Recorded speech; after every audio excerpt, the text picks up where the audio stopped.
Well, we'll get into it since Kim is on a time crunch, and we never waste anybody's time on the show.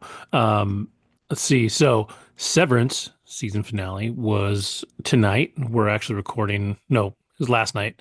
But we're actually recording pretty much right after it happened. Andrew cheated and watched a second time, so he's our subject matter expert at this point. Um, but I think actually what's really cool, and Kim, you can talk about the episode in a second, but I think it's really cool that you kind of blew through the whole thing to get here, probably more recently than any of us. I know when season two started, Andrew, you kind of caught up season one and then started season two. Saloni, had you seen it all before, or did you start the same way Andrew did? I saw it when it first came out, Okay. the season one, but then I rewatched it right before the second season Okay. was released. All right. So just to start with like the early takes, like I said, Kim, you blew through the whole thing. So like, how do you feel getting to the end of season two, and where do you feel like you're at this point? I can't imagine what it felt like to wait that long to between season one and two because it was like I was ready for bed at the end of season one and I'm like, nope, we're staying up one more. We gotta watch the next episode. Um, I feel like I need to watch it again too. That was it looks like you have movie makers, what you do, movie makers making this TV Hmm. show. There's so many shots throughout both seasons where I'm like, what are they? They're calling back to something, or they're pointing at something, or somebody was inspired by something. And I think that was like the most evident in this last episode too, which was super cinematic. Like so many interesting things where I want to hear more about specifically the cinematography. But this last, not to jump to the end, but the frame that you have right there, to me, that was just like, oh, The Graduate. This is like such a graduate moment of like caught up in emotion and then oh shit, like what are we doing now? What we didn't think this through, but you know what I mean? Like just the two of them together in that shot and like it's like the end them on the bus in The Graduate. Yeah, it really leaves you in an emotional hang up, right? Because he he chose, he chose Helly in that moment, but at the same time, like for them to be together, as far as we know at this point, he can never leave the building. As soon as he leaves the building, like Audi Mark's never coming back, right? Because what's her name's on the outside. So like they're in this very weird situation now where they're lucky. And by the way, for anybody watching, we're gonna spoil the living hell out of the season finale. So oops. But yeah, it was a very interesting ending because it's so open-ended and so spontaneous almost. It looks like they Um, don't know what they're doing either, right? Like yeah, the not look at all. like Not at all. You could see the moment where he struggles with what to do before ultimately running off with her. Like there was a minute where you could see he still almost went through that door, right? And went with what's her name, with Gemma. Um but yeah, it was really like, I don't know what the right word is, charged, confusing, emotional, all of the above. Like it was pretty crazy. So, Saloni, Andrew, what do you guys think? Where are you guys at now? You go first. I think it was one of the best, actually the best episode of the entire show. So, yeah, it was done like a movie. It was a lot longer than many of the other Hmm. episodes. It covered a few different areas, especially some of the loose ends, like the goats, like what's going on with the baby goats, and it briefly addressed that scene. It had a combination of everything. I think it had the action, it had the music, the dance number with Milchick and the band. It kind of revved up that excitement, and then it shows the mischievous side of Heliar, and how different she is from her Audi. And um, even like where the previous episode left off, when the dad walks in and tells her, and I think this episode picks up from that, and the dad just like letting her know that he doesn't really love his daughter, which is her Audi, and Hmm. just getting an explanation of some of these open-ended issues was, I think, pretty amazing. Cinematography, like you were saying, Kim, yeah, really well done. Amazing use of lights. And I know, Andrew, you had mentioned this yesterday too, but just like even this picture behind you, like how the hallway would just lit up in red. And it was suspenseful. It was everything. It was like this mini movie. Mhm. I Yeah. So I rarely watch live action television twice. And it actually was like, no, I'm gonna watch this again, because this was amazing. And then I even watched the little after the Mhm. credits where they talk about like the thing. And they said the exact same thing I was thinking. So now I'm gonna say even more. So I think it was Mark who said, as in the actor, Andrew Scott, or yeah, it's Andrew Adam, Scott. Adam. Adam Scott.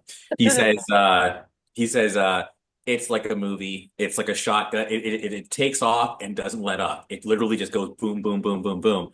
And the only movie that I can think of that does that, as you guys know, and you're gonna groan, but Infinity War. I'm sorry, Infinity War is literally it starts and it just doesn't let up. It just keeps Mhm. going boom, boom, boom, boom, and then by the end you're left with like, what the hell? It's like a cliffhanger. And this one starts off literally with like, yeah, that quiet moment in the office. There's a tension with Helly with the screwdriver or in her hand, ready to kill a dad. But then that gets relieved. Then, of course, one of the philosophical things that I'm very it's an ongoing thing, is this whole idea of any versus outie, like autonomy, agency, rights, whatever.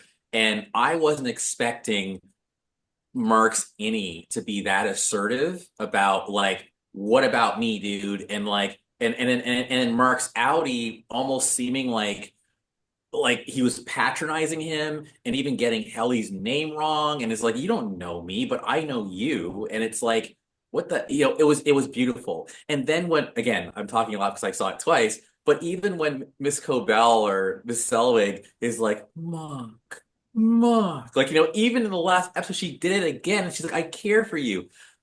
There's so much I could say. So I'm already taking up a lot of time. Let me just say that it was, one more thing when I watched it again, it was almost like two episodes into one because the second episode kind of starts with when Gemma is outside of the Cold Harbor room and then goes in. And that's when it's like almost like two acts in a way. But yeah, it was just so much. Then they said it in the after thing too, so much packed in, but it worked. Nothing felt rushed. It was perfectly paced. It was a movie. All right. So yeah, and I 100% agree. And they viewed it that way, which I think is interesting. Like I said, if you watch that post-show thing, it's really great. Um, but one thing that made me laugh we'll start with the opening scene here in a second. But talking about Mark and that opening scene, um, Andrew, you and I kind of talked about Mark. Audi Mark isn't a great guy. Like he's kind of a dick. And he kind of seems to show it here too, where, he's, I think part of him is trying to do the right thing, for any mark, but a lot of him doesn't care. Like he wants what he wants, and, and, he's not really concerned with ultimately what happens to any mark. Like he's like, it's great that you found somebody, but we're going to go ahead and be happy with my thing, you know? So again, It's a great, yeah, yeah. So like, great. again, Kim, since you're the short timer here, you've only got a little bit of time.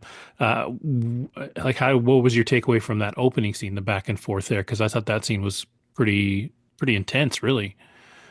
Yeah, I could feel Audi Mark. It's like just looking for angles, trying to push any mark, right? And then any mark is you see him slowly kind of realizing like, hey, you don't even really care about me. I think this whole episode was really interesting with obviously with any mark, but it's almost like he was the successfully severed person, right? Like his Ah, ultimate separation is like he chose to, even with like the pressure of Gemma, and it's like, his deepest, most emotional thing that he could connect to, his wall didn't break. He ultimately fully severed himself, like kept himself fully severed. So yeah, I feel like he's the stronger character between the two of them as like in himself between Audi and Innie Mark, because Audi's just along for every ride and then just going by. I don't know. There's something. I feel like we still haven't heard the whole story about him, I guess, but he's just driven more by emotion, I think, right? And a little bit of selfishness, like you're saying. Hmm. That's a great point. I didn't think of it that way, but that is a great point, Kim. Looking back at, Indy Mark has so much conviction. Like he knows what he wants and he's there for his work, but he's also he knows how to read the room and understand that his friends that are his coworkers, like they're all trying to now find a way out and they're all working together. And so he has like this sense of determination.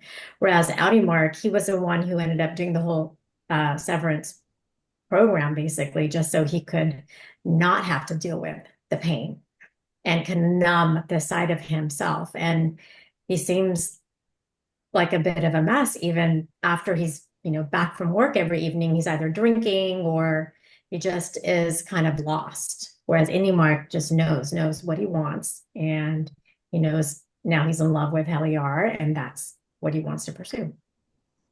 And cares about other people's feelings too. Audi Mark has a small capacity for how his sister feels, how Rickon feels, how Selvig feels. As long as it doesn't affect him too much, then he'll cooperate. But Yeah, like his only focus is getting his wife back. And like, Andrew and I talked about it before, but like I said, he's kind of a jerk. Like he wasn't even really that great to his wife by the end before she died. So, he whatever it is about Audi Mark, he's not anywhere near as, I don't know, caring or thoughtful as any Mark, it seems. But Andrew, do you can talk about the scene too a little bit. Oh, the opening was amazing. It was amazing. It was amazing. I mean, just the whole thing. Like, I don't think I've ever seen any type of movie or TV show where you're talking to your other self via a camcorder. Like, that was novel. Even the cinematography, like, any Mark is sitting inside and he's sitting in one chair that's facing that way. And then Outie Mark is sitting outside with a chair facing that way. So when they transition between the scenes, it's like they're talking to each other. And then, again, the actual, dialogue and the pieces of it, it just escalates. Like when Outie Mark obviously is trying to placate Any Mark is going further and further away. And the best part about not even the scene, but the whole episode was everything felt earned. Nothing felt forced. Everything felt like I understand how it got to this point. Like if you were to say there, for example, there's a guy who I'm skipping around, but there's a guy who's like has a hole in his neck and he's bleeding out on the floor. That might sound crazy, but how you get there, totally believable. Like that made sense. But now going back to that scene, literally like Outie Mark is flabbergasted. He literally is like, he is a child, which is hilarious because I know that, Salony, you had mentioned how I think it was Ben Stiller who said the innies are actually like our childlike selves who aren't like ruined by like the world and they're pure zest and vim. And then even Helly's dad says, I used to seek here, when she was younger, but as she got older, it faded away. But you, I seek here in you. So, basically when Cobell is able to kind of talk sense into Mark by really just saying the numbers, that's your wife. And, and then she just explains everything to him and really just, but you know what really works now? I'm thinking about this all. Cobell appealed to Mark's sense of survival. She was like, look, after this is done, you're all done for. So I think Mark's thing ultimately, it was great. The last thing he said was, if I don't wake up in Lumen, like he's never gonna see his wife again. Like he literally made the demand that send me back to Lumen. Like that, this whole conversation, all this is done. I'm done trying to be convinced. So a bit jumbled, but it's just coming out because I'm excited. It was an amazing opening scene that set up the motivations and the emotions behind how Innie Mark and Outie Mark performed in Lumen. And let me tell you, for being kind of like a poor man's wimpy Tom Cruise, but a hell of an actor, uh, killed it. I mean, both Innie and Outie Yeah. Mark killed their positions in Lumen. Yeah, they're two distinctly different characters, which is always I think hard to do and impressive. I think Hallie did it really well in the beginning.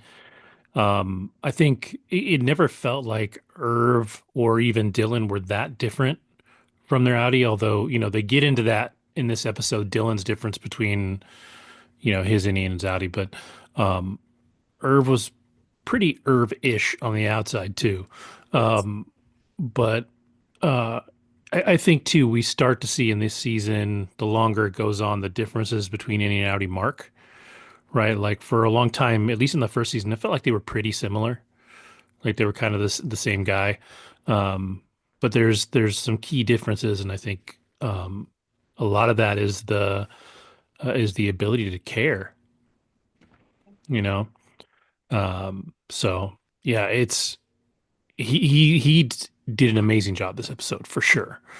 Um, but okay, so moving on from that scene, since you're the one that watched it just now, what are the next couple of scenes after that? Like I don't even remember where we go to right after that. He opens his eyes, he's So he in. opens his eyes in the Yeah. elevator, and then he walks in, sees that freaky painting mural with himself in the middle, and like everybody else, like getting ready for this like transcendental moment when he actually completes the 25th like program, Cold Harbor.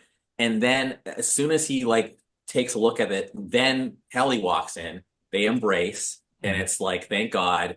And then he's like, I know like we got to talk. And she's like, I know some stuff too. They get in there, they walk in the room, get the envelope from like the statue of Kier, and it's just like, congratulations, like you were the man, basically. I love when he opens it up and it's a waffle, which is a throwback to season one. And then Milchick walks in, it's like, and they're playing like, wait, not yet, not yet. Not So then yet. basically Yeah. they're doing because I was almost gonna, yeah. So then they're doing the thing, they're doing the coding thing, whatever. And he finally, and then stop me if I'm going too fast, but he finally finishes it, and then all of a sudden it's like the Chicago Bulls like music, that what I'm talking about? And then it's like all of a sudden it's like the Kier thing is like, announcing that he's the band, and then Milchick comes in, and then there's this weird odd exchange between Milchick and the statue of Kier where the statue keeps putting him down. And Yeah. then finally, Milchick is like, well, I think it's pretty interesting that your statue is like 6 inches taller than the real you. And what's really weird is like, is the statue AI, or is the statue like being played by some board off screen? Because they get mad and then they're like, okay, Seth, like that, right? Yeah. But then that something in merriment. Yeah. But either way, it's something in merriment. It's the band. The marching band comes in, does their thing, and Milchick just does what I think is a Golden Globe like nominated. Like he's like dancing and doing all this like choreography. It's nuts. And I'm like, what am I watching? It's almost like watching that movie, Ex Machina, when like Oscar Isaac is doing that kind of dance, thing with his like android thing. It was in the lighting, it's surreal. Okay, I'm gonna keep going, and then yes, y'all can like tell me to stop because I'm into it now. So then Helly, in being just the badass that she is, like you mentioned, Salony, like mischievous, grabs the walkie-talkie to run interference so Mark can go and find Gemma, and that's kind of like that's all what happened. And again, that's probably it's not even the slowest part of the show, but it's definitely the least action packed because it was just more like weird, but it was setting everything up. So yeah, y'all can give your thoughts on everything I just said and from what you recall from those scenes. Yeah, I'm with you. It's funny because you said, stop me if I'm going too fast. Well, that whole bit went really fast. Like to get from the elevator to the marching band was like steamrolled. Like it just plowed through. I mean, it felt a little slow when they were doing the coding, Yeah. right? but there was a lot of emotion in that. Like there was a Oh lot of yeah. like building because you still They have this did it feeling like, together. She put her hand on yeah, his hand on the mouse, and they literally, and it was just like they were in this. And I'm sorry, like I'm jumping in again, but like that's why I feel like the bond between Any Mark. Okay, this is great. The bond between Any Mark and Any Helly is real. Like I want them to win. However, the bond between Outie Mark and Gemma is also real and might have been actually, man, they're both my favorites. Like I feel like, when, if you don't mind me skipping around, when they have their embrace outside of Cold Harbor, and it's just like they haven't seen each other for 2 years. He's all bloody, but who cares? Like, oh my God, you're actually alive. I actually thought to myself, imagine if someone you thought was dead was actually still alive and it was your spouse. Like, whoa, right? But then, and again, skipping around. Okay, this is hilarious. Anyway, the Helly Mark thing, because we're gonna get to that moment, but I'm just saying I understand. Like I completely understand, and I actually feel the exhilaration, even if you're only alive for 10 more minutes. Hey, I'd rather spend it with you, because of that feeling. All right. Let me ask you about, so then when they're sitting and they're typing and um Helly is saying, go do, she's trying to be logical, like, you might have a chance at a life, go do this. And then she says he says, oh, I want to live my life with you. And she says something like, I am her. Uh, Exactly. is she She talking said, about she's she's talking about Egan. Yeah, she's saying, I'm Egan. Like, I think what she's saying is like, and it's this philosophical thing. Like, I think hmm she was saying, look, like, I'm just an innie. Like, I'm not real. I'm just a fabrication of her mind created by this severance procedure. That's what Helly was saying. And I think that Mark is like, no, dude, like, we're real. This whole floor is real. And I think initially, how dare they come to me and say, save Gemma, but kill everybody on the floor? Because his whole thing was, if you guys get rid of Lumen, you're killing all of us. And he's like, I'm not gonna, like, what? So Mark, and I think that Mark, in a way, also is almost like pouring humanity into Gemma. I think Gemma is more like, not Gemma, I'm sorry, Helly. I think Helly was more trying to be just like, look, I'm just an automaton, And Mark is like, no, I love you, and you are fully human or whatever, and you're all that matters to me. I wondered when Yeah. she said her, I figured she meant Helena, but I also thought, she's trying to sell him on the idea of like, go save Gemma. This is your real. Yeah. Does she also represent, like, kind of saying, I am the Gemma, I am the love that you would feel outside of here? So I thought I'd see if anybody I else. never thought of it that way. Huh. yeah, I kind of took it that way, Okay. at least ish, but I kind of saw both, and I couldn't decide which one was right, you know? That's an interesting perspective. So I didn't think about that, and that's a really interesting way to look at it. I interpret it as she was saying, Heliar was saying, I'm her. At the end of the day, I'm an Egan. You have a much better chance of saving yourself and saving your Audie's wife. And you have a shot at actually still kind of being alive through reintegration. Whereas me, I don't think she was saying like, I don't have that chance. I think she was more like, at the end of the day, my Audie is an Egan. It controls this entire corporation. So you still have that chance to live and have some kind of life. That was It, really yeah, my it's thought. interesting too, like to say what she said in from that angle because um she has hooked up with any mark. Audi Helena legitimately hooked up with any mark. So like there's a chance that if any mark somehow got out and was still himself outside of Lumen, maybe he'd have a chance, with I guess Helena, not Helly, but I don't know. I don't that is pure like guessing and speculation, right? There's no real indicator of that, but it's something that's possible. 1,000%. But I think it'd be one-sided. I think if anything, Helena might have liked Innie Mark, but I don't think Innie Mark was really feeling Helena. I didn't get Oh, that he from her. felt her all right. Yeah, he didn't notice a distinction. That's true. That's true. I've heard the perspective too that Helena is the one that's Oh. like it's a very trapped existence. She like the outside her real life, like her dad says, I don't love her. She's, she doesn't have the freedom like someone like Mark, she can't connect to the regular person or whatever. So her outie and innie seem a little bit swapped in some ways, like Yeah. the people on the inside. Yeah. I actually wondered too if like the dad could somehow indeed switch them. He probably would. Like, because yeah, it's probably why he came to see any Helly, just because like I want to see a daughter that I actually love. So I wonder if they can even do that. I mean, maybe they can.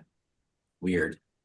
Um, but in any event, now we get to like, where I think, Kevin, you were talking about, am I watching Late Night with the Devil? Because No, that was literally when the statue started talking. I was like, this is a talk oh, show and this is some evil ass shit. I was like, this is weird, man. Like it all went down uh but yeah, it was funny because it just had that like creepy vibe just from the second that whole bit started.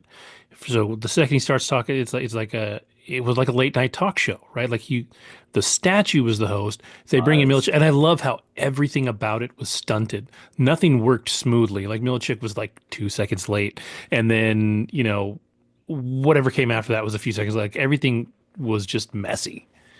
Speaking of late, this is a good segue. I love the whole Dylan segment. Like we'll get to Dylan in a second, but Milchick, I think you know what I'm talking about something. He's like, I am super busy, I'm super swamped right now. So he literally he like gives him the paper and then turns around, just sprints out of the And room. runs Like full it speed. was so Hilarious. random.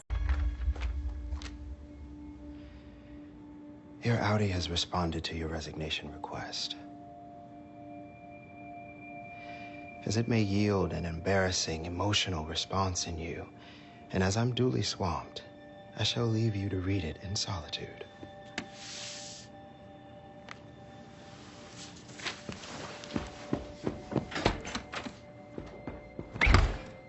That was so funny. That made me laugh because he's just like boo boo. He's like, all right, here you go. Like he like turns around and I think it actually sped up the time. But anyway, that was funny.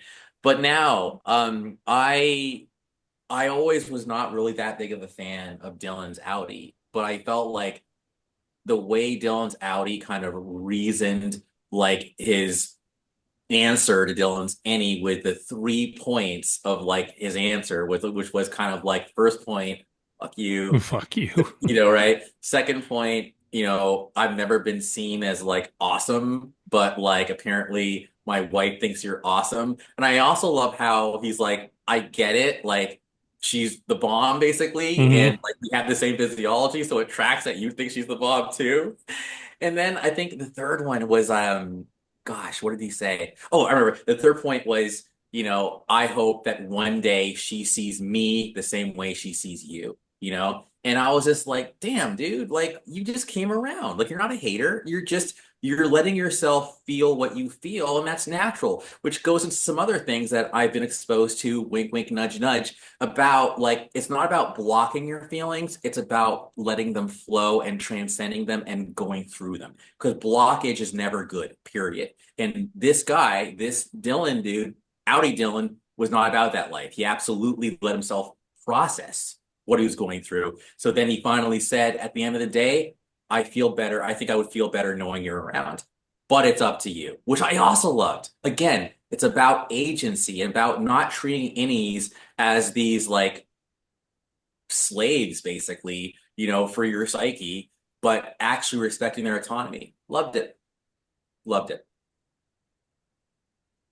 Yeah, I think he took a lot of good notes from his innie, right? Like it was a real self-reflection moment because at this like while this sort of almost other person was stealing his wife at the same time, that sort of other person is something he can potentially be, right? So like it was really kind of eye opening for him, I think, and I like too that he told it, he's like, look, you should stick around, dude. Like you should keep doing this thing. He's like, but I'm not going to make you. He was like, this is your choice. You can choose either way. And to be fair, we don't see what he ultimately chooses in that episode. I mean, the assumption is he's going to stay, right? And he does stay at least for the The rest of the uprising. episode. But yeah. I love Uh, how I love how you actually find out that he stayed in that moment where Heliar is struggling to keep the door Mhm. closed, Milchick inside the bathroom, and all of a sudden Dylan comes with the vending machine and uses that to block the door. So that was amazing. It was fun to see. That led up to probably my favorite shot in the whole episode, even more so than the end, when Milchick knocks down the vending machine and he just jumps on it, like just Yeah, like he the does like some animal pounts. it reminded me of a raptor, like in Mhm. Jurassic Park, like "Grr." Okay, and he's just like, I mean, you see the fire in that man. He is ready to go. He like doesn't seem human anymore. Like, he is ready to go fight. I'm like, oh, that was badass. Yeah, We don't want him to win. he's a And strong dude. he Sorry. is. Yeah. what was great about that scene right before it, Heliar had gave that passionate speech about like we have half lives. Is this what you all want for yourselves? Like we need to fight for this. And it was compelling enough to convince the band to actually create some level of resistance because Milchick, I think we are safe to assume that he never made it out of there. I think they prevented him from leaving. And that's happening while the commotion on the other floor is happening. And they're all trying to call Milchek, but he's now, stuck in this room and the band is making sure that he's not going to leave. So that was fun. And I love that we don't know the efficiency of that speech for a while. Like she gives that speech to the band and we see them kind of listening, but like knowing this show, there's a 70% chance they're like, yeah, cool, we're gonna go. Like just leave them on their own. But you don't see the fact that her speech worked until he does his raptor leap out of the thing and he's all badass. And then all of a sudden he's like, oh, hi everyone ever, and so it was good pacing, I think, on that part, just um, from the show standpoint to kind of put that answer off for a little bit. Yeah. By good old, I had to look it up. Choreography and merriment. That is Hmm. the name of their department, which is, I guess, hilarious. Flashback to Craven. I love even the attention to detail where Helly hits him in the head with the trombone, and you actually see that kind of bump on his forehead, like Hmm. move forward.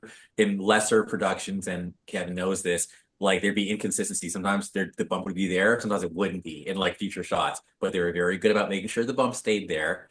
But now we get to my opinion, the kind of even the darker, more violent part of the episode. And again, in the after credits like commentary, they're like, yeah, this is the most violent episode we've done. Oh yeah. But you're starting with, big guy who's like super like just what is wrong with you? Like, and I think it was that guy maybe who scared off Cobell, I think, when they were like come in the building and he's like behind them. I have to watch it again. Maybe it wasn't him. But either way, that guy is like psychotic. Like he didn't have to go like I'm skipping around, but we okay. So basically, Brienne of Tarth, she's Yep. like pushing the little adorable I think it's cute baby as hell. goat who has mad personality. Like, I'm jumping around a little bit, but even when like the little like gun thing, whatever, is like at its head, he's not braying anymore. He's just more like just being all like coy, whatever.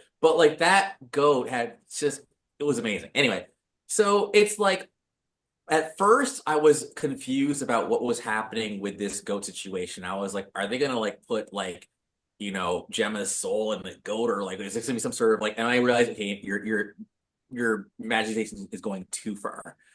Apparently, upon second rewatch, what was gonna happen was after they killed Gemma and the goat, the goat's soul is supposed to help Gemma's soul find Kier, Yeah, which very is Egyptian. yeah, like Yeah. like Anubis and like the or the River Nile and like whatever. It was like not the Nile, but there's some Sticks. river. Thank you, the Styx. Thank Yeah. you. So that was still creepy as hell. But I am just so glad that Audi, yeah, it was Audi Merc, was able to like figure out how to, wait, no, I'm skipping around again. Anyhow, he knocks on the wrong door, and then big guy comes out. They get into a scuffle, and instead of just like subduing Mark, he proceeds to start to strangle him to death, grunting like an ogre and enjoying it. And that's when, of course, Brienne comes out, just like, when she fought the Hound in Game of Thrones. She comes out swinging. They actually fight the two Titans. It was crazy. She bests him. She kicks his butt. And then, of course, right when she's about to like totally take care of him, Mark stops her and is like, I need him to take me to where Gemma is. And then she's like, Emil thanks you. That was just a great, like, she was so, like, I love how, and you talk about, positive, women characters and narratives. And I think she was one because she was both nurturing and matronly, but whatever, but she was also a badass. Like, she kicked that guy's butt, and he was not a He's small not a small dude. man. Yeah.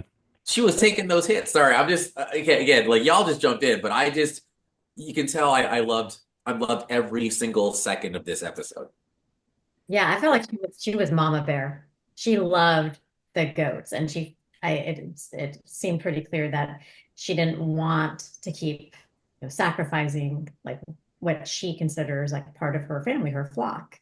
Mhm. So I think she was really protective, and it was amazing to see that scene. It makes you wonder how many practice severed people, like how she said no more killing. Like how many times have they done this? Who are the other people that they've done this on? Why is she just at the end of the rope now? Like who else died? What did we miss? Yeah. And at Yeah. some point, that's when we see the frolic on Drummond's hand, or did you remember that? He had the tattoo. There's four. They say what they are because Members. they're taught. Yeah. What was it? Is it the Four Tempers or something? Yes. Or yeah. Yes. Yes. I thought it was funny that he's frolic when he's like, doesn't look very frolicky. He's not very spry. He's just like this Yeah. big. Um, yeah, and I had spent too much time watching little like ideas, TikToks, things.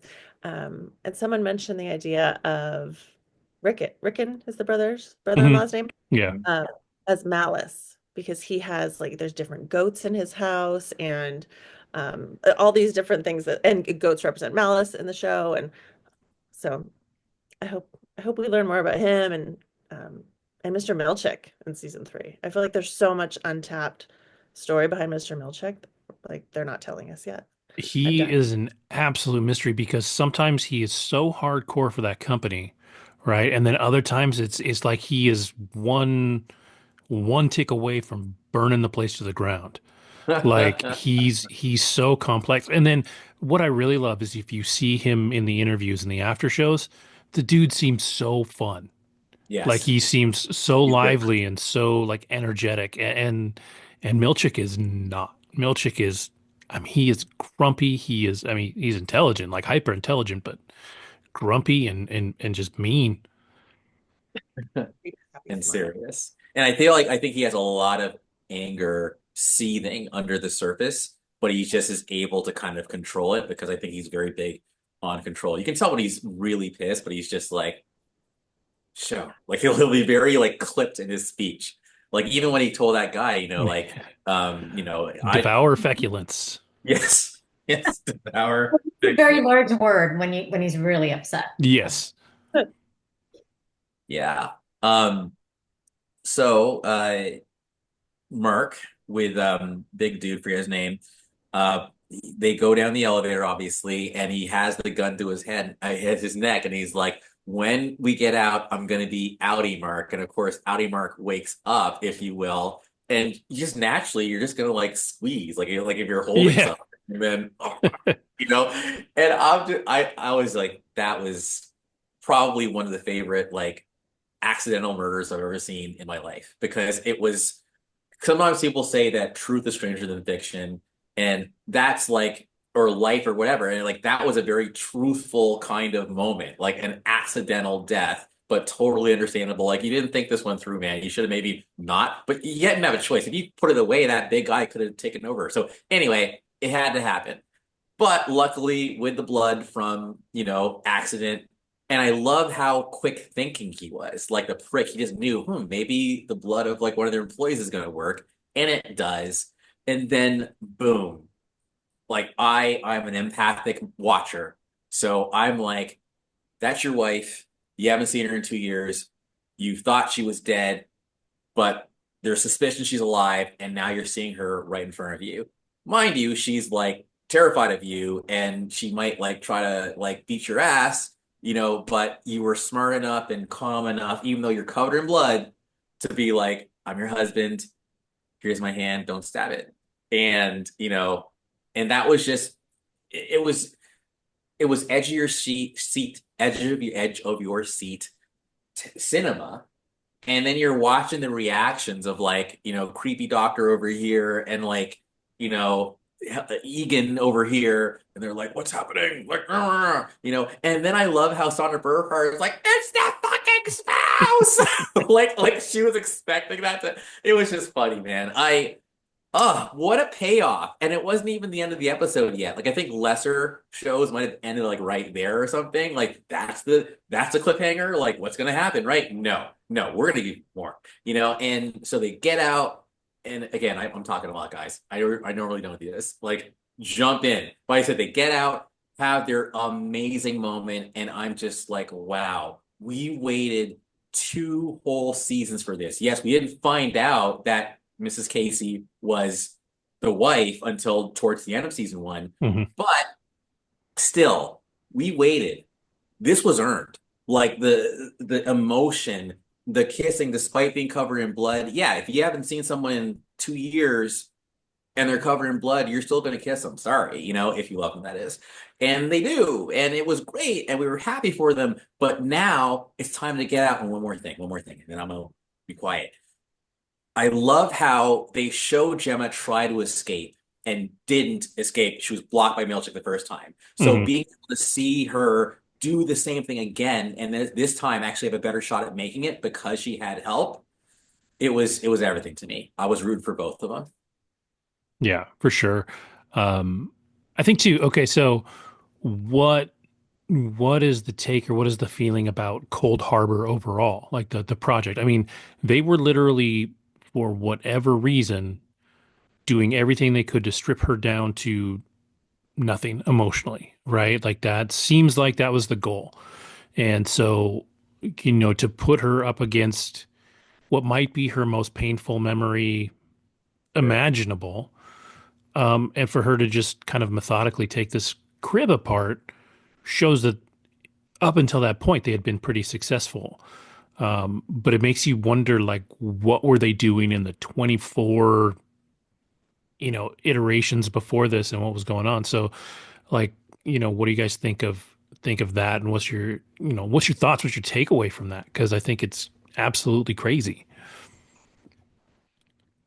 I didn't So take it as they were doing, they did 24 different tries at that. I thought it was 24 different, just different severed type of people, like different Hmm. personalities. Yes. Mhm. Hmm. How far you can push her, right? With a little bit of pain here, a little bit different types of pain. Hmm. There's the dental pain. There's like the pain of your hand just ready forever. And then this is like, yeah, maybe just different levels of pain. And this is the true test. Like, will anything break through? And it didn't, but Mark did, which is interesting. It's like love overcame. Right. Yeah. Yeah.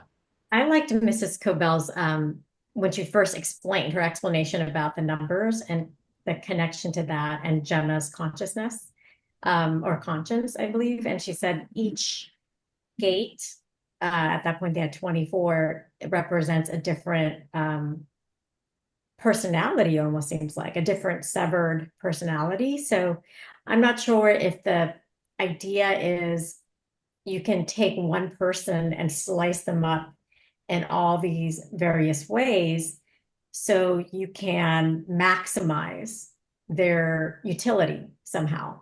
And if that's the goal of Lumen, perhaps, or I initially thought that there was some sort of connection to consciousness and trying to find a way to make someone live forever. And that mainly came from Helena's dad, because he doesn't seem like he's from that time. Like he seems like he's this historic figure, at least his consciousness is. And he seems significantly older, and the verbiage that he uses. So, yeah, I think there's definitely some connection even with him. Like he sat there and watched what was supposed to be the finale of this 25th, door or gate, and only to see that it completely falls apart. So it would be just great to know when season 3 hits what all of that means, really. Like who are all these people that are involved, even the person that was involved with getting Jenna. Like he's the dentist in one scene and her acting husband in another scene. And so who is he and what is he working towards? And then of course like I said, the Egan, like the dad, and what is his connection with this? And why did he have to actually watch this for it to unfold? So yeah, there's a lot of interesting parts. I will say though that even from season 1 and then watching this season, I feel like there's some parallels with Scientology, because it really feels like they have this set up in a way where this is kind of cultish, where they're like praise keeper. And the town really believes, well, some people believe Lumen has done amazing things. And then there's other people that are absolute haters, and they realize, no, this place is exploiting people. So there's definitely this feeling of some sort of cult vibe. It'll be interesting to understand that more in the next season. Yeah, and I think this one is like this is the most culty this thing has ever felt for sure. Like once you bring in the goat and you're talking about taking people to the afterlife, and then you really start talking about Kier in this like higher, kind of almost deity type of character, like it definitely took a turn here, I think, from at least what I felt of it beforehand. Like I knew they looked up this dude. I knew they had built everything off of him, and it was weird. Like I think it was in the Ortbo episode when they go out into the woods. There's definitely some weird stuff in there about like the stories of him and his brother and all that. But it, yeah, this was definitely an escalation for sure. Yeah. Yeah. Again, I think when you start like, to use a Rage Against the Machine reference, when you start killing in the name of, Yeah. like that to me screams cult. And even again, big guy just has that culty vibe to it. Like just the hair, like he just seems very like just yeah, no bueno. And let's so now, to me, I just feel like that whole building, Lumen, is like its own world. Like it's a world within a world, and anything goes. And heck, maybe you could even like, again, I'm jumping ahead, but like I feel like maybe the innies could just stage a revolution and then somehow just create their own like society within that place, provided there's like, food and things. But like, and how big is this building, dude? Because it's like a maze. Like I feel like you can get lost in like the Lumen building, because that little cavern area where all the goats are, where there's grass, like That's huge. it's ginormous, and it's probably this underground labyrinth. But going back to like what they were trying to accomplish, man, I'm also on that immortality train. I think that there's something.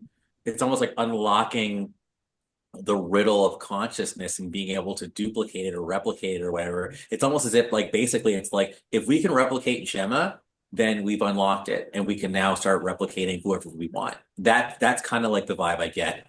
And yeah, there's more I could say, but I'm just trying to be mindful of verbosity. Something interesting that you're saying, like the killing in the name of, makes me think about how I was frustrated in the moment that Annie Mark didn't kill Sandra Bernhard or didn't attack Sandra Bernhard's character because he's like, open the door, open the fucking door. And then she, no, and then she runs away. And I was so hyped up at that point, and like we're all violent anyway by then. Beat her up. I hit her over the head with a gun. And it's like, well, he didn't even want to kill the other guy. That was an accident. The Hmm. people in there, lives matter to him. And it's just like, oh, that really separates Mark from everyone else that's in there. So Yeah, he's a good dude.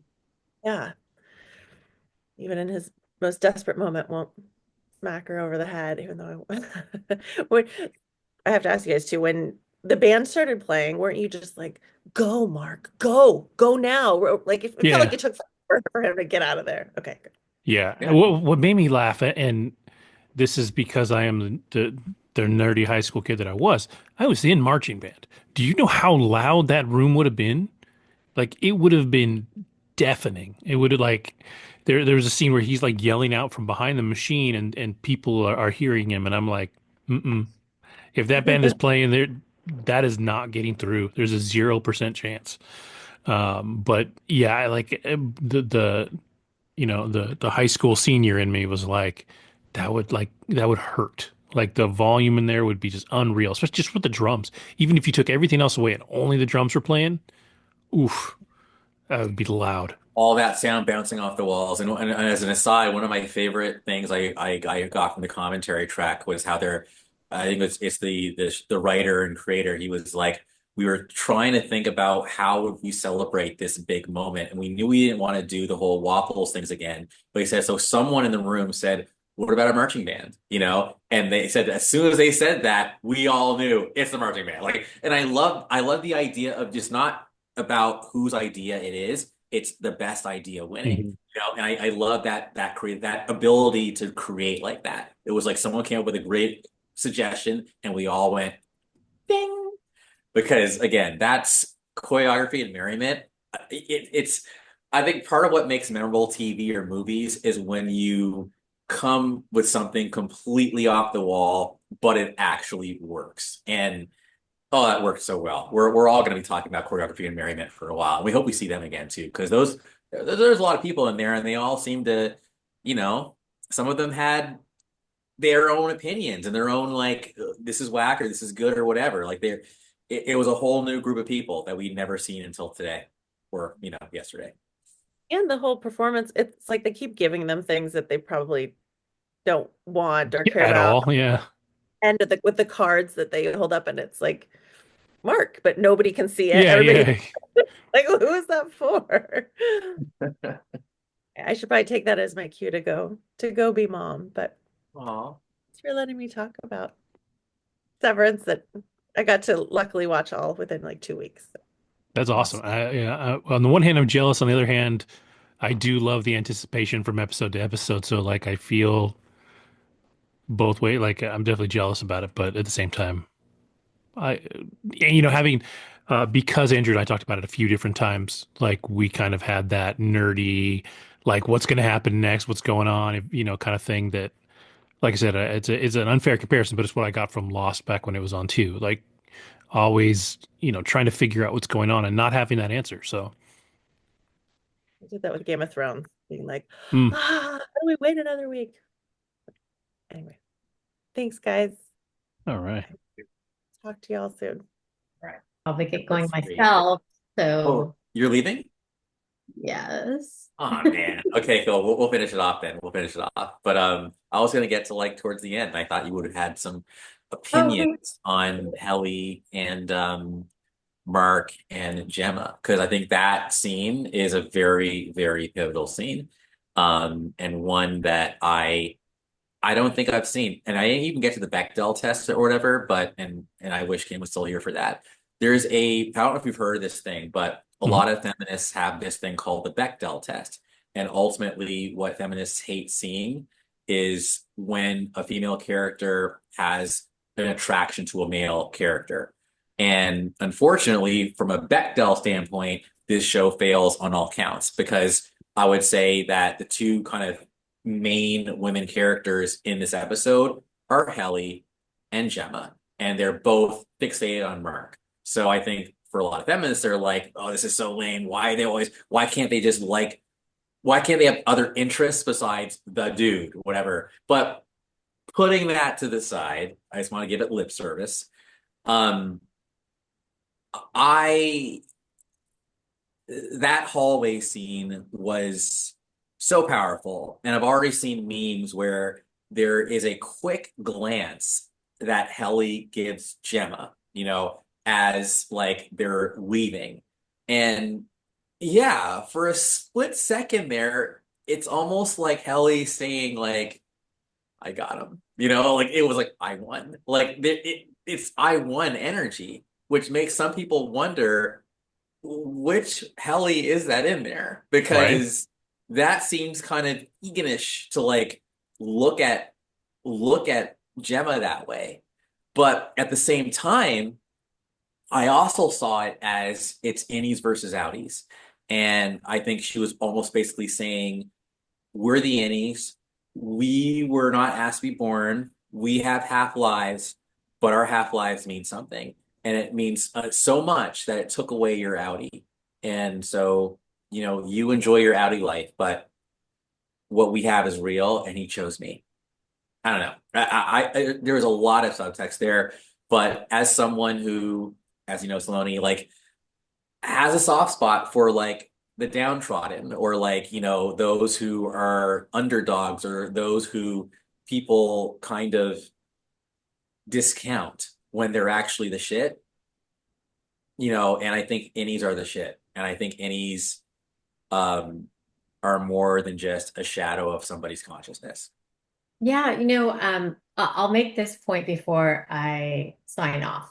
I will say that I did read some of the commentary of people saying that that last scene where Heliar supposedly gives Gemma the side eye, which I didn't interpret it like that, is probably the outie Helena, not Heliar, because of that glance before her and Mark go running off hand in hand. I actually I didn't get that feeling. I got that feeling, initially when season 2 started, I did get the feeling, and I think I even told you, Andrew, that that's the woman that's that came down the elevator and they're all talking about their that experience that they had at the end of season 1. That seems like Helena, because she just is a little bit different. And then it was very clear at that experiment or experience that they were having, it's Helena. But I feel like this version of the woman that was running down the hallway and then stops and then is probably trying to take everything in. She's probably thinking Mark is gonna walk out the door, and then he hesitates and he doesn't. I think that was more of a moment, like you're saying, Andrew, that it was like, you know what, us innies have to stick together. We don't, we have these crazy outies. If this is our last shot and last opportunity, let's take it. So I didn't see it as it was the outie Heliar. So I think it was, or outie Helena. I think it was Helly. Yeah. She even still has that, when you look at the picture, she has that kind of forward lean, like her body language is more Helly. Mm-hmm. Yeah. Awesome. So, Well, thank you for joining tonight as well. Thank you both for having me. yes, thank you. All right. Bye. Bye. And then there were two. Then there were two. You said it before I did, but I was thinking it. This is Lost all over again, dude. It really is. Because I mean the emotion and excitement I feel as I talk about it is how I felt talking about Lost. Yeah. So yeah. And I think too, like when when the producers talked about Lost and you ask them now, they're like, well, if Lost was made today, what would it be? I'm not saying it would be exactly Severance, but you get the idea from the pacing of Severance what Lost would have been like. Like it would have been a lot tighter, a lot faster. Stuff would have moved differently. But we've talked about this is the J.J. Abrams mystery box. Like you always have to have this box that has something in it. that people don't know and don't understand. So when we look at this, we have, and I said it last time we talked about it, they had to give us Cold Harbor. They had to tell us what Cold Harbor was, Mhm. but they didn't tell us what Cold Harbor is. Like, Nope. what is the point of Cold Harbor? So we've got that. There's a whole cult that we've still got to figure out now. There's what happens to these two at the end, plus what happens to Dylan at the end. Milicek versus the band. Like, where's Miss Wong? There's a ton of stuff for them to dive into in season three, that we're not even close to answers on. And to be fair, I don't know that we're actually that close to an answer on Cold Harbor, but they gave us enough that this episode was incredibly satisfying without answering anything, which is arguably the most lost thing about it too. Yes, and I think that it was also very the two things that they did give us, which I think were really for me satisfying, was to have again to have Amy and Outing Mark actually like meet in a way, Hmm. and for the whole Gemma to escape. Because I feel like when we saw episode, I think it was eight, when we were seven or eight with Gemma, it's like we just didn't want this like this kind, good-natured, admittedly, attractive, woman just like die or be trapped. Like she escaped, she got her freedom, and at least for me, that was what a huge part of what was satisfying. So I can wait for all the other unanswered questions to be Hmm. further explored. And I hear it's going to be like it'll probably be like only like a year and a half or 2 years at the most, not three. Like I read somewhere they said they're not going to make us that wait that long. Yeah, I would imagine this is going to jump back into production pretty quickly. Yeah. I think they would be wise to bank on the popularity of this and move it along quicker. Make sure they get the story right. So don't start, production until you're, progressing the story properly. But, you know, move it along quicker so that you can build on this momentum that this show has now. I mean, I feel like the first season was good. People talked about it, whatever. But you posted that thing the other day about how Apple isn't making a ton of money on Apple TV, or that they're losing a ton of money on They're Apple TV losing a ton of Plus. money. And yeah, they produce some very expensive stuff, and in a lot of cases, a lot of people have Apple TV for free, because Okay. Apple was giving away, if you bought an iPhone, you would get like a year of Apple Here. TV, Yeah.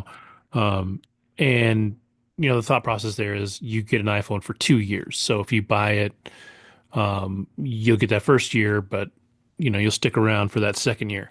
And I think, while it's a good idea, it's also a very inexpensive service for what they put out there. Uh, Granted, um, um, there's a lot less content overall. Like Netflix is absolutely saturated with stuff. Um, Apple TV has very little, but I think the stuff that Apple TV does have is really good. Like generally speaking, really good. There, you can go down if you want funny, you can do Mythic Quest, you can do Ted Lasso if you want, drama that's not heavy drama, you can do Slow Horses. If you want sci-fi, buttloads of sci-fi. Servant was good borderline horror. Like they've got a lot of stuff that was well made. Yeah. Yeah. No.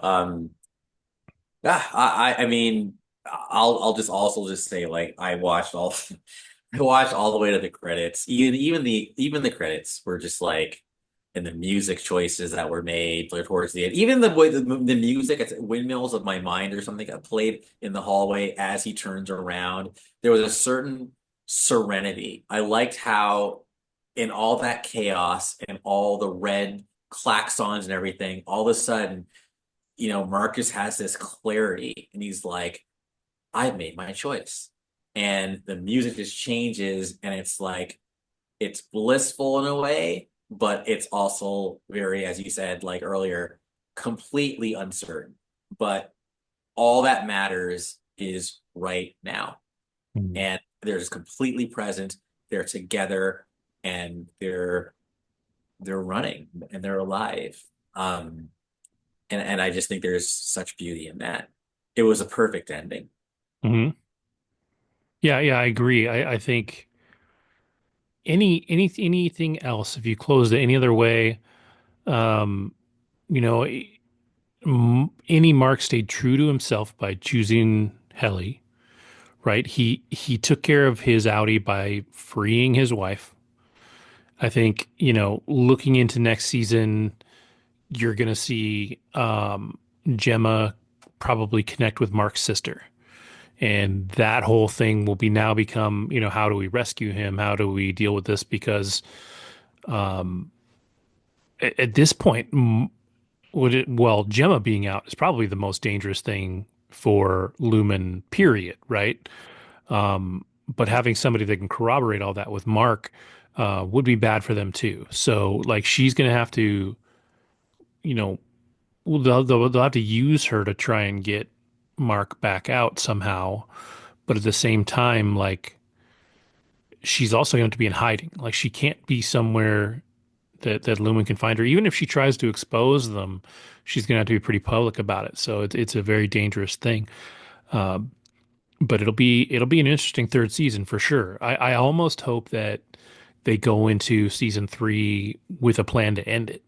Not because I want the show to end, but because I do want them to not push too far for too long. Yeah. Because we really are at a point where, at least as far as we know, there can only be one personality. Even with the reintegration, any Mark made a good point. He's like, you have a lifetime of memories and I've got this much. So even if we reintegrate those, I'm, a little voice in the back of your head and I won't really matter. I kind of want to rewatch season 1 again because we met someone who's reintegrated and it didn't take It didn't like take, yeah, he was a yeah. mess. But I think that was because the process wasn't right yet, and they kind of cover that, and then they got it better with Mark, but it's still a bit of a crapshoot because he's still a little bit of a mess for a while, even in this season. And one thing I will say, didn't he have a hole in his head? Like why? Like how is he acting all like action hero with a hole in your head? It's like did it heal in like 24 hours? Like how does that work? Although brain surgery, from what I understand, like you can have brain surgery fully conscious. Like it's so Hmm. weird. Yeah, I don't because know there's that. no nerve endings in the brain, so you can drill right in and do whatever the hell you want, and dig into the brain and futz around and uh, do some weird stuff. That's why, like, there's a lot of experiments where they poke at the part of the brain and they're like, well, what did that do? What did that do? And you're like, wow, man, you're crazy. Somebody be like, oh, I smell hot dogs. And you're like, what? Yeah. And they're like, yeah, you touched that, X part of the brain or, whatever. And it's super, um, the brain is a weird, weird thing, man. It does not make a whole lot of sense. Um, but yeah, there's no nerve endings in there. So if you cut open somebody's head, you can just poke right in there and go to town. But you got it. There's certainly maybe not. I'm like touching the back of my head now. Like the skin, yeah, it's actually surprisingly not that sensitive. Huh. Yeah, most of it depends on where you go in, I think, but the skin, there's not a lot of blood vessels necessarily around the head. There's a lot of places in the head that you can, cut into and drill into where you wouldn't hit any.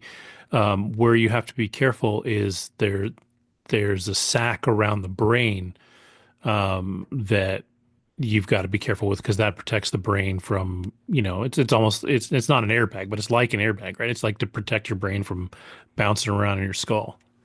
Well, we get scientific on the APNC. Yeah, But that's how we do. well, I guess it makes sense that we'd be kind of wrapping it down because this is just like a special episode for Severance series finale, and we're at the hour or so mark. So yeah, I Yeah. think at this point it's we pulled it off. Yeah, it's a perfect stopping point. So yeah, for anybody that hasn't watched Severance, I don't even know why you'd be watching this. If you did watch Severance and got to the end and loved it, or were confused by it, or hated it, or whatever, tell us, in the comments, whatever. Like, I'm super curious about other people's takes on this. If there's something we missed, I like Kim's take of it, going back and looking at TikToks and other people's opinions and stuff like that. So, I may spend some time doing that, look at some other YouTube channels and stuff and see what people are digging up about it. But I think we came up with a lot of stuff in this one that felt really good. I think, we didn't get into the, every second of every single scene, right? Like pause, breakdown, everything, whatever. But I think we did a good job with the breakdown. So it was fun and to have two different takes than usual. To get Kim back was pretty awesome, and then Salony, obviously, she's always great to have. So I think it was a good episode. Amen to that. Glad we can make it happen. So, all right, cool. With that, then I will say thank you to everybody for watching this special episode. Have a great week, and we'll see you next time.